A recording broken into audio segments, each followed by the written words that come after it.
Quinn Hughes out there with Miller and Batchelor. This is how the Canucks started overtime. And Hughes trying to shake free from Samoskevich. Skates in on the left wing and brings the puck back out with a pass to Miller. Batchelor gets onside as Miller gets around Lundell. JT Miller shoots, he scores! JT Miller roofed it! And the Canucks have their first win of the season.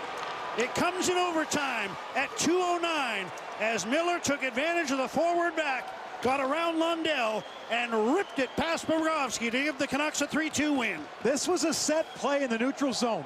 As Hughes is going up ice, Miller's going the opposite direction to gain speed. And as soon as Hughes gained the zone and came out of the neutral zone from the offensive zone, he moves it across to Miller. Watch the top of your screen. Miller's way back there. Now he gets it with speed. Sees it's a forward. It's been forwards. And then the shot. Look at how far Bobrovsky is out of the net. This is up over the blocker.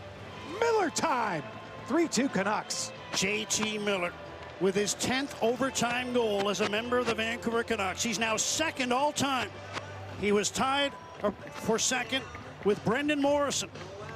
But he's now got his 10th and trails only Daniel Sedin in Vancouver Canucks history for regular season overtime goals. Miller at 2:09. And the Canucks in game number 4 register win number 1.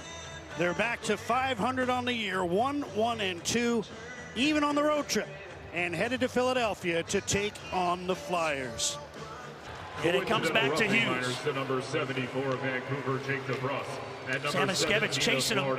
Now Hughes turns up ice. Stops at the line. Gives back to Miller. He gets in with speed. JT Miller shooting and he scores. And the Canucks win it in overtime, 3-2.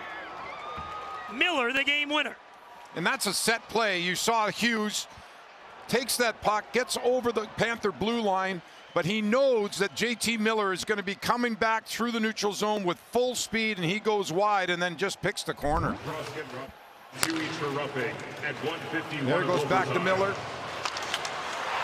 And he puts it off the far post. You see how far out Sergei Bobrovsky was. Reinhart tried to come across to deflect that puck right in the top corner inside the post. There's your game winner. Canucks taking it overtime. Let's get to the desk. Jessica. Canucks win the draw. Miller got it to Besser and back to Hughes in his own zone. He's chased deep by Samoskevich, but spins away from pressure and will skate it up ice himself. Hughes left wing into the Florida zone. Darts back out of the zone, drops to Miller. He'll drive in on the right wing with speed. Miller with a shot. He scores! JT Miller, the overtime winner. And the Canucks have their first victory of the season. They beat the Panthers 3-2 in overtime. Power move by JT Miller, picking up the puck in the neutral zone, speeding by Anton Lundell, and then attacks along the right-hand side. A nice snapshot, beating Bobrovsky, who's played a fantastic game tonight, but JT Miller putting the team on his shoulders on that play, going downhill, and you're not stopping that power forward. An elite play as he speeds by Lundell and gets that shot off, going blocker side. Miller's second of the year comes at 2:09 of overtime. And the Canucks have their win. They improve to 1-1-2.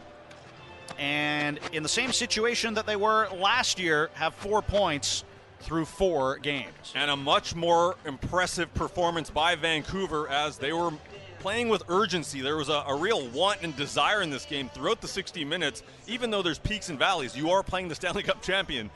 There's going to be moments where you can take control of the game, and I thought the first period, low event hockey, they had their chances. The second period, they stabilized after a shaky start, and the third period, they were the more likely to score.